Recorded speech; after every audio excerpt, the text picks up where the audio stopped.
Hi, Kelda. Lovely to see you again. And just I guess before we begin, I wanted just to thank everybody that's been downloading this podcast. It's giving us, the two of us, so much energy and enthusiasm for doing more. We're going to take a break over August. This is going to be our last one.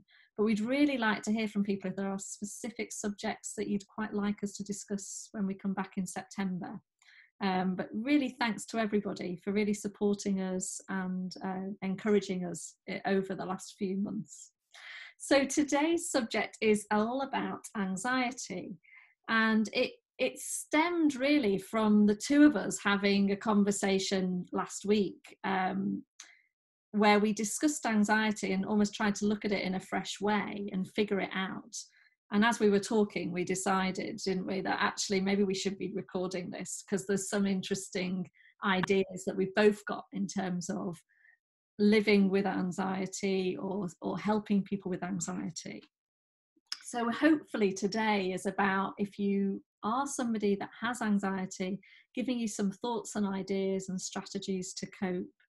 And if you're somebody who's helping others with anxiety, again, having some sort of real life conversations around how do we help people who are feeling anxious or are living with anxiety. So that's sort of where we're beginning. Did you want to add anything to that, Kelda? Well, I think the interesting thing for me when we were chatting, Rachel, was the fact that we almost didn't know what the answer was. And that was the interesting thing. So it was like, well, actually, there isn't a kind of a right or wrong, and there's different levels of anxiety and there's different ways of coping with it. So we were kind of, well, what is the right thing to say? What's the wrong thing to say? And then we kind of said, well, that's the podcast, that's the discussion, isn't it? And showing that there is no right and wrong, and everyone's anxiety is different. So that's the discussion, to sort of just have a real life discussion about it and what actually works, and how can we help people who are struggling with it, and how can we learn to work with our anxiety rather than against it. So yeah, that was what was fascinating about the whole subject. Absolutely. And I love the fact that you've said that, Kelda, because the danger is that we're going to give you an answer that tries to fit everyone, and of course it won't. So I guess the biggest learning I've had around anxiety is that I can't make somebody less anxious. As much as I'd love to, and I'd love you to give me some tips and tools, I just can't do it. Yeah. So the answer to anxiety is an individual moving beyond their anxiety or moving through it, or in my experience, doing things in spite of it. So not trying to put it under the table or under the covers, but actually living with it and not letting it limit us. And I guess that's probably a key message from today, is that we can't necessarily get rid of anxiety, but what we can do is learn to function and achieve things and do what we want to do anyway. I don't know if you agree with that, Carol. Yeah, I mean, I think it's very similar to when we've talked about it's okay not to be okay, and it's okay to find things tough. And again, I think we've got to acknowledge here that we're recognising that there are different levels of anxiety. And for some people, it's like you've just said, it's recognising and acknowledging the anxiety, but not letting it stop us. For other people, I've seen a number of people with really deep-seated anxiety, and that feeling can be overwhelming, like so overwhelming that they can't move beyond it. So I think then it's very hard to say doing it anyway.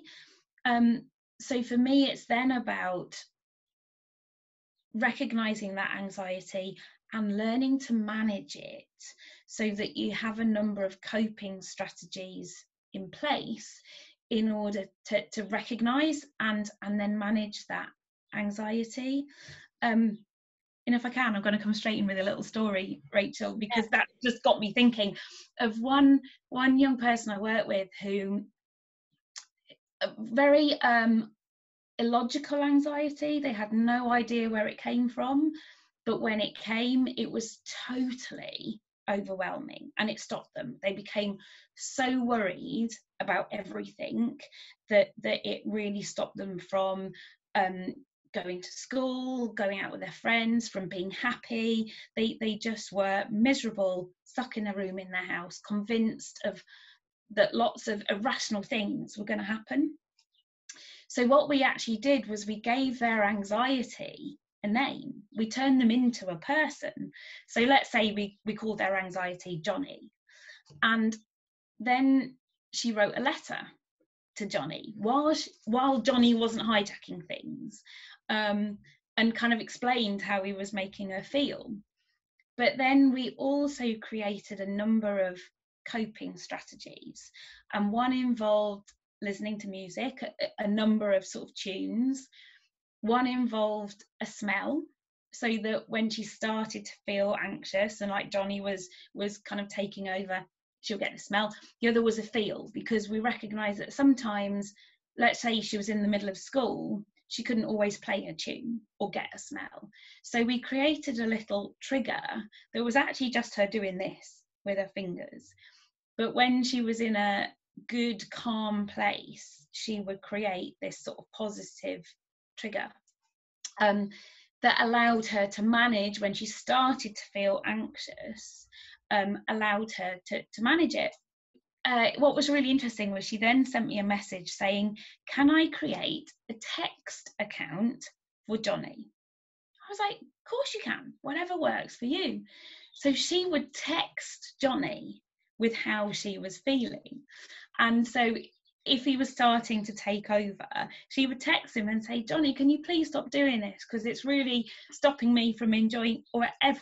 And what was so funny, I then said, how are you getting on with texting Johnny? And she said, great, but he's really rude. He never replies. And it was brilliant, because we then started to bring in this level of humour and all the rest of it.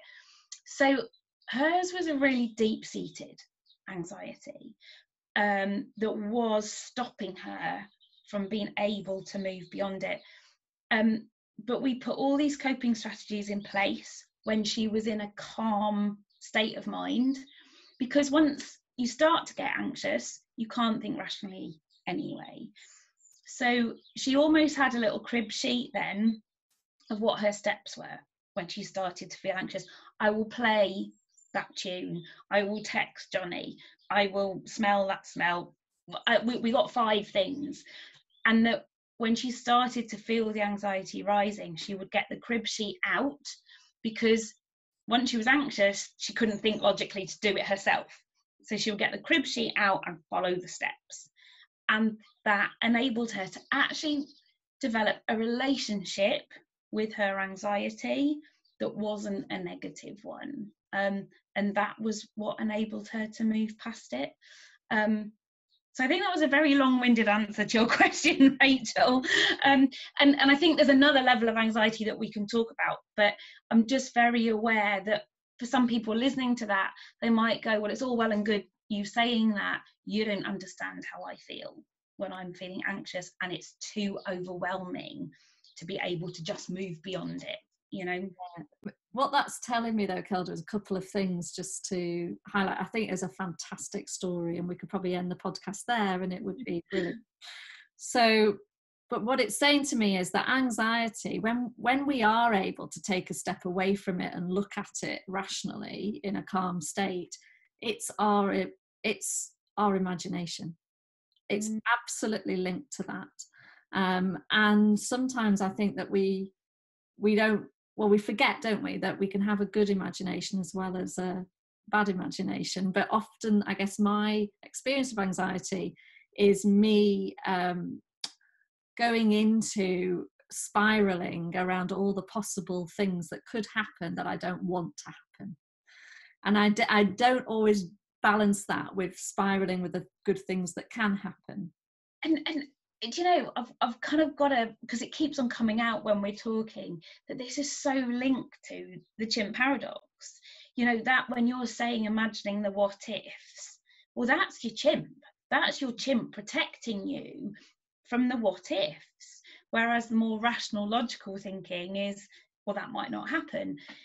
And for me, I do truly believe, and again, this is my opinion, it's that anxiety is your chimp a lot of the time, you know, and it's either the chimp looking in the computer and saying there's a past experience and there's a reason for you to be anxious.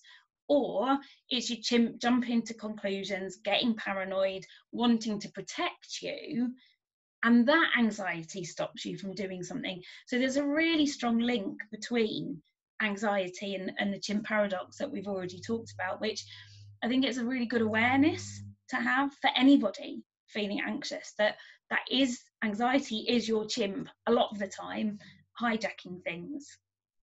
And that first story that you told us is exactly that, isn't it, Kilda? It's a heightened awareness that anxiety is a thing. So I love the creativity around giving it a name. But I guess the other thing I wanted to pick up on is how you couldn't do that for somebody. So you couldn't say, right, give it a name, do this, do that. So that fact that this person, you know, came up with the creative ideas of, can I open a text account? Is a great way around it, isn't it? And that's where I totally believe everyone's anxiety is their own anxiety. And so you have to work out what works for you. So that worked for that young person. But when we were creating those 5 kind of coping strategies, I had to say to her, there's no point me telling you what my coping strategies would be, because they might not work for you. So actually you've got to try stuff. Try this, and if it doesn't work, try something else. You know, until you hit on the things that work for you and your anxiety to manage it. Yeah, and the most empowering thing is that there are ways of managing it.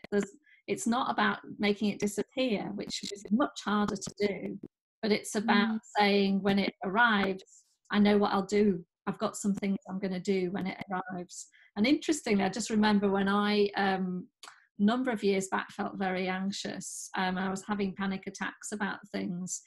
And the trigger for me, the thing that helped me, was Rescue Remedy. And it was almost having that with me meant that I knew what I would do if I suddenly felt anxious or had a panic attack, and it worked. So it's something, that knowledge that you know you can handle it if it happens, or you've got an action you can take to move through it. And sometimes that whole, so when I did Aconcagua, we did some work with a psychologist, and what he did a number of different things. So he did one linked around smell. So he would give us something. So I think he gave us some like the ferns off a tree in the forestry kind of thing. And so you would close your eyes and you would just smell it. And that really worked for me, because it took me back to being a kid and playing in the woods and all the rest of it. For some people it was a sound, for some people it was a sight. But do you know what I did when we did Aconcagua? I drew some smiley faces on the toes of my boots. And the reason why I did it was because I thought, if I'm having a bad day, probably I'm going to be looking down. You know, instead of looking up and looking at the amazing scenery, I'm going to be looking down. So I drew these silly smiley faces on the toes of my boots. So I knew if I started looking down, that was to say to myself, be happy, you're doing an amazing thing, enjoy it. And it was that little trigger to remind me. That's not so much linked to anxiety, that's more to sort of mood, really. But it is the same in that find what works for you and manages it.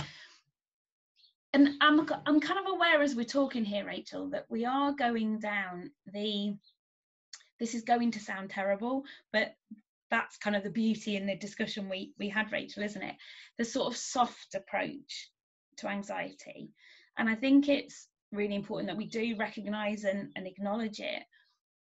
But sometimes what I see a lot of as well with a lower level of anxiety is that I think we have become a culture of anxiety being a bit of a buzzword sometimes, and this is what I mean about it sounding terrible, because I totally acknowledge that it is a problem.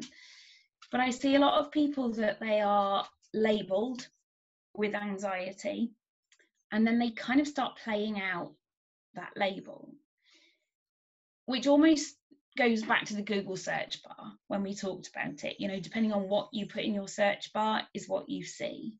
So people are told, or they think they're anxious and got anxiety, they put that in their search bar, and then all that's fed back to them is information backing up the statement that I have anxiety. And they ignore all the other stuff that's telling them that actually they're a strong, capable person. And so they start believing that label, and they start playing that label out, and the anxiety develops and becomes worse and more of a problem. The more of a problem it is, the more someone puts it in the search bar, and it becomes that real vicious circle. And the conversation we had was around, am I okay to give someone a kick up the bum? Because, you know, on Climbing Out, I do see part of our role is to give someone that proverbial kick up the bum, but with love, you know, none of it's meant in a harsh way. But sometimes people do need a bit of a, come on, get on with it, take control. And the conversation we had was around, is it okay to do that? Because if someone's feeling anxious, that can feel like we're being quite inconsiderate towards them. But sometimes I think to almost snap someone out of that vicious circle and to get them to take control and recognise that playing out of the label, that's actually the best thing we can do for them. Yeah, I completely, I mean, I think it's brilliant just to try and answer that question, is it okay? Because we, you know, as a society, it's becoming a real pandemic in its own right, anxiety. And I love what you said around labelling, because when we're given a label, we are given at times a reason why we're feeling a certain way. But the danger is we then look at what that label means for everyone else and decide that's what we'll be like, instead of seeing that label as our own label and what does that mean for me. And the way I cope with anxiety might be very different to other people. But is it okay to challenge? I think is the way you've just said it then, what it made me think of is there's something in the way that you challenged there that was a huge offering of a belief in their ability to overcome their anxiety. So if we pander too much, are we in, you know, is the unsaid in the pandering, you need me and you can't cope on your own and you won't ever be able to get right? Is that almost the unsaid thing? And when we get a bit more challenging, the unsaid thing is, you know what, I think you can do this. I think it's possible. Yeah. I think you can do it. And I love you loads, but you know, give it a go and I'll support you. And it is a bit of that tough love, isn't it? You know, and the story that I can think of is another young person we worked with on Climbing Out, and they'd been involved in the Manchester bombing. And since the bombing, they had got into a habit of just staying in bed. And their anxiety was their excuse to stay in bed. You know, I can't get out of bed because I have anxiety. I can't go out because I have anxiety. I can't get on with normal life because I have anxiety. And with love, I kind of went, okay, what you've been through is horrible. It's tough. It's not fair. It was a horrible experience. But lying in bed, playing out the label of feeling anxious is not going to help you move forwards. So, okay, you were involved in a horrible experience. That does not mean you cannot get out of bed. Don't use it as an excuse. Come on, get on with things. So actually, we had a bit of a deal between us. We'll acknowledge the anxiety. Okay, it's okay to be lying in bed thinking, I feel really anxious about getting up and dealing with today. And it leads into really another concept, but I'll just finish this story first, you know. So sort of acknowledging that anxiety, but also staying in bed and playing out that label will only heighten the anxiety. So it's back to that, is it okay to challenge and kick them up the bum? That was the best thing I could have done for that young person. It's kind of like, right, I know you're anxious, but get up anyway. Once she got up and started doing things, and realised that her anxiety didn't have to control her life, she started moving forwards. So for me, I think can we challenge, can we kick someone up the bum? That is very individual as well, and that's a little bit a case of, you know, everyone's anxiety being different. There's other young people with the more deep-seated anxiety. If I just challenge them and kick them up the bum, it wouldn't work. So it's really, you know, talking to someone and understanding as much as we can their anxiety, and trying to recognize when it's okay to challenge, and when actually it's more about coping strategies and helping them live with it. Yeah, because if you asked people when they were at their most rational state, you know, how do you want to live your life? Is it by staying in bed long term? Let's assume you're still in bed in another 5 years. Is that how you want to spend the next 5 years? Yeah. Or is it that you don't want that? And if you don't want that, how can I support you? I feel like when you're helping people with anxiety, you're standing on eggshells a bit, because you don't want to do the wrong thing. You don't want to make it worse. You don't. And I guess my only thoughts on that is that we have to be led by the person with the anxiety. So we might have to, as people helping someone with anxiety, maybe we have to go out of our comfort zone a little bit and see whether it's okay to do stuff. And if we get it wrong, you know, we go back. A massive thing we were always taught was ask permission. You know, so I would say to that young person, can I challenge you on this? And actually, if they go, no, you blooming can't, leave me in bed, probably best leaving them in bed. But if they're actually open to it, you know, and you might not like what I'm going to say, but am I okay to say it anyway? And if they say yes, you know, so you've got their permission to actually challenge in the first place. And I think it means that they're in the driving seat all the time, not us. So if they think that they need us to solve all their problems, they'll never move beyond the anxiety unless we're with them. Whereas what we want is to help them manage it when we're not there. And therefore, it can't be about us. It has to be about them. That's back to empowering everyone as an individual, rather than, you know, you being the knight in shining armour that goes in and saves the day. Much better. I can remember that whole analogy of you know, give a boy a fish and he eats for a day, teach a man to fish and he eats for the rest of his life. And it's that, you know, and that's very much, I think, what these podcasts are all about. It's not about us giving answers. It's about trying to encourage people to think and work out their own answers, which is much more empowering than us just saying.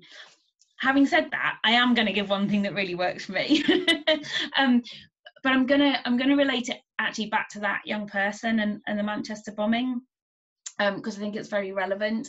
One of the things that I've learned, not so much to manage anxiety, but it's the same principle with any tough situation, is that, and I call it the 3 A's, and the 3 A's are acknowledge, accept, and action.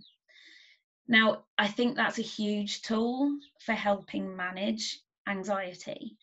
So if I go back to that young person lying in bed, not wanting to get up because of her anxiety relating to the bombing, acknowledging that anxiety, it's okay to feel anxious. You've been through a traumatic experience, so it is totally normal and totally understandable for you to be feeling anxious. So we're not saying we should ignore that anxiety, we should make the anxiety go away.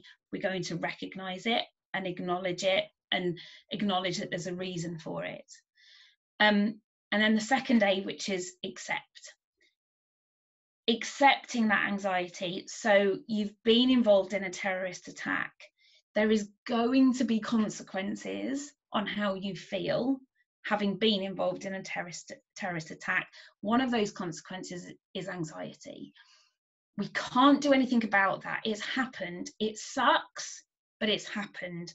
So let's accept that anxiety is now part of you. It's going to be part of you.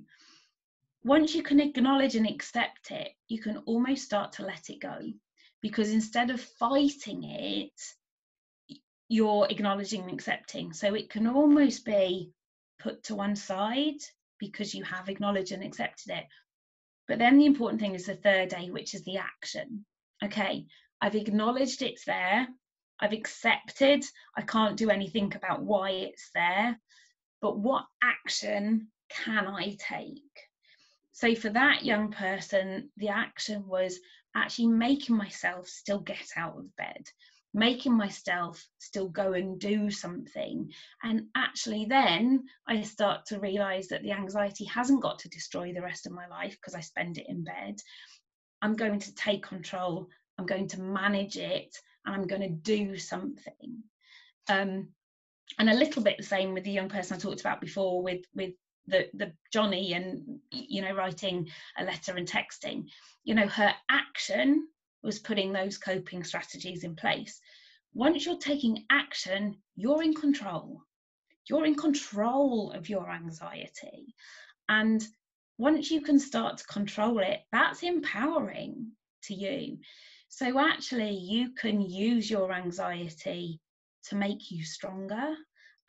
It's hard. It doesn't happen straight away. Like everything we've talked about, it takes time and effort and practice, but you can use it in that way. So for me, a great tool is those three A's: the acknowledge, accept, and action.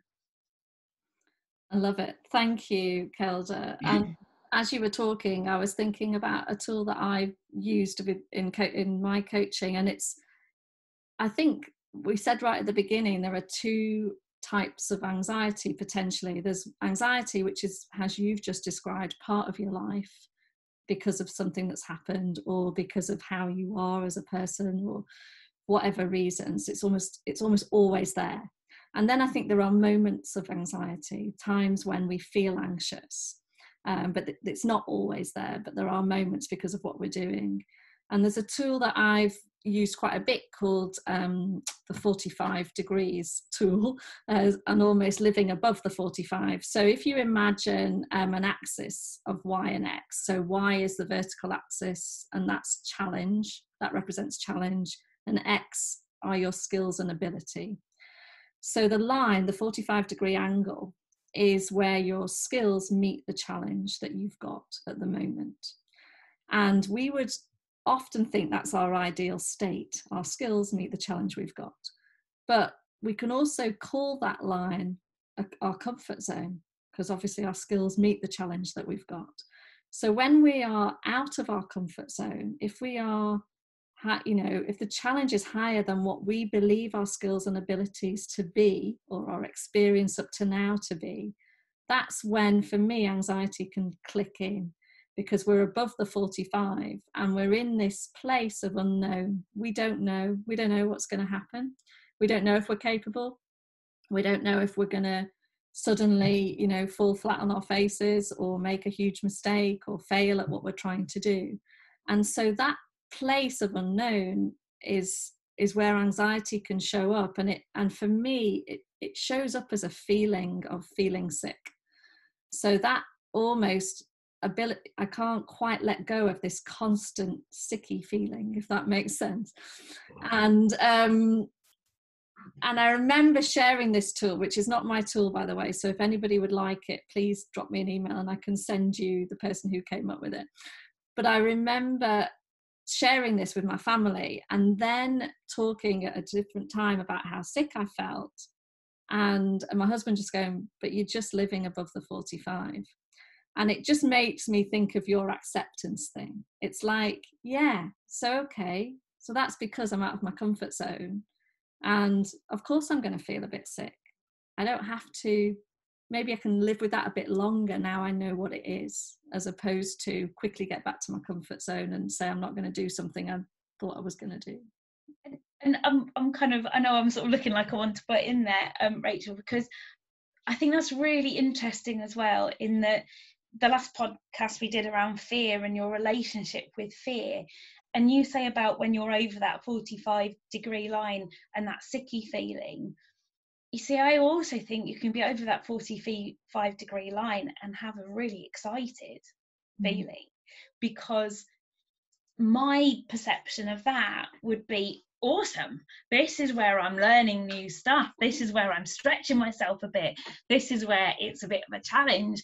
So, and that's totally individual, you know, and that's where it's kind of funny. In one person's perception is that this is when I feel sick and anxious. Another person's perception can be, this is where I'm loving it and excited and enjoying it. And some of that is just down to individuals. Some of that is down to what we put in our search bar. So if you kind of say to yourself, oh, when I don't like this, I'm going to be anxious and I'm going to feel sick and I'm going to, that's what you see, you know. Whereas if you tell yourself, I love it when I'm over that 45-degree line because I'm learning, I'm stretching myself, whoop, whoop, let's do it more. That's what you'll see. And again, completely individual. But it's that where we've talked before about at a level that the ability of choice, you know, and how are you going to perceive that stepping over the 45-degree line. And if it's not making you feel good, maybe trying to change what you put in your search bar. But the nature of anxiety, that often stops us from being able to do that. So if you're feeling anxious anyway, it's very hard to then start saying, I'm going to put whoop whoop in my search bar rather than sicky feeling, you know. So it kind of links in very nicely with that acknowledge, accept and action again, as far as acknowledging, okay, I want to feel whoop whoop, but actually I'm feeling sick because the anxiety is there. So it's so interesting because it's so personal and so individual. And I think the big thing for me is as well, it's really easy.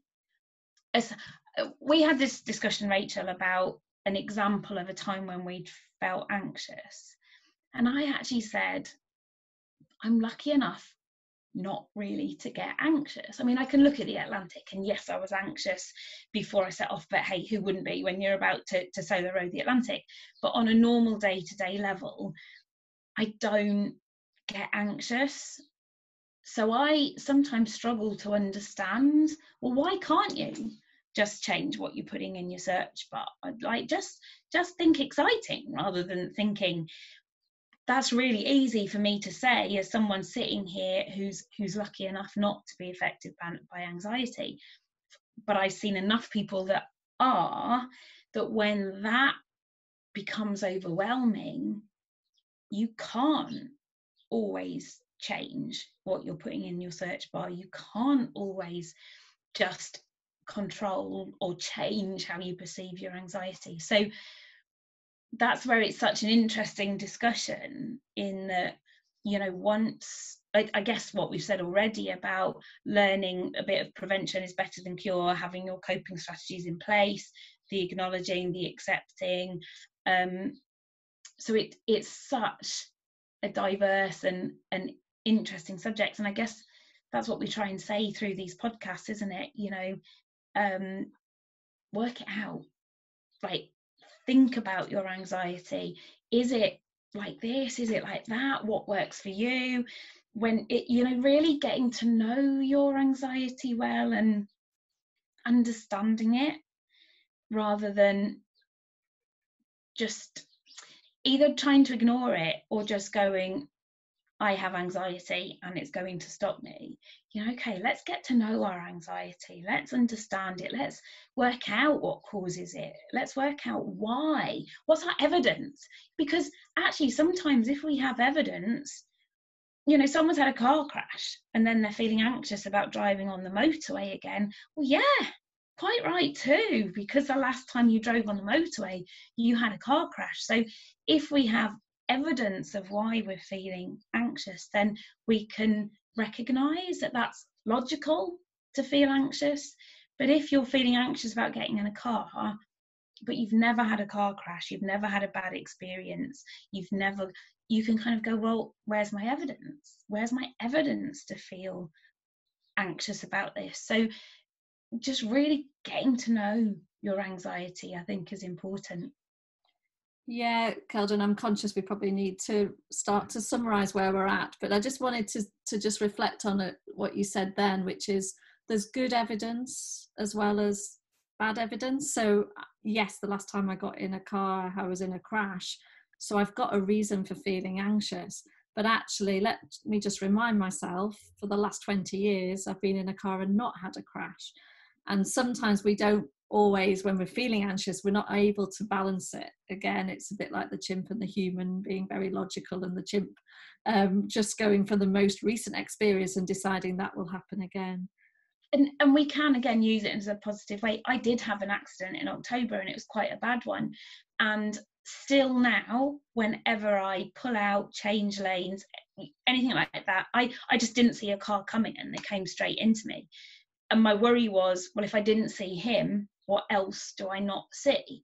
But actually now I look again, and I kind of look a third time to make sure, well, actually, that's a good skill to have. So although I get a little knot in my stomach when it happens because of what happened, actually it's working well, because it's now making me double check, which means I'm probably far less likely to have the same thing happen again. So that accepting, it's okay to do this, it's okay to feel like this because you had a prang, but my action is, cool, I'm going to double check, and that will really help me not to let it happen again. Brilliant. Thank you, Kelda. And there was something that you said earlier on around, I'm lucky enough not to have anxiety on a day-to-day basis. And yes, you're lucky enough on one level. On another level, I was thinking, so why is that? And I think it's because you've done a lot of work on yourself. So when we really have learned to trust ourselves, we've got to know ourselves, and we trust ourselves, we're less likely to be as anxious because we know we'll handle it if things happen. We've got more of a sense of trusting who we are and our ability to cope. And I think that's, again, probably what we're trying to achieve through these podcasts. I think you're kind of right. But I have worked hard at it, and I've worked hard on building my toolbox and then getting competent at using those tools.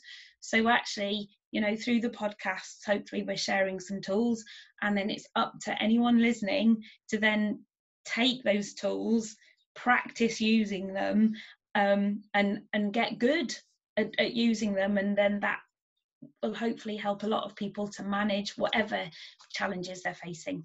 I think that's a brilliant way for us to end here. It's not that overnight we're going to get rid of our anxiety, but it's around just practicing some strategies, practicing giving things a chance, and slowly stretching where we've placed our comfort zone, I guess. Thank you, Rachel. Thanks, Kelda. Lovely to see you. And in terms of everybody else, thank you again for listening, and please do share this with other people, ask others to subscribe, and also send us any ideas of topics for discussion that you'd like us to discuss in September. Can I just add a little thing in there, Rachel? As always, got to have the last word, haven't I? But I think, again, we've talked about whether we keep going with these podcasts, haven't we? And the one thing we've said is that we don't want to do them for the sake of doing them. But equally, we recognise that if they can be useful, we don't want to stop. So that's it, let's everyone who is listening, let's keep it relevant, let's keep it real. And so it would be great to hear what people want and what will be good topics to discuss. So that would be great. Thank you. Brilliant. Have a good summer, everybody, and I'll see you in September. Okay, see you later.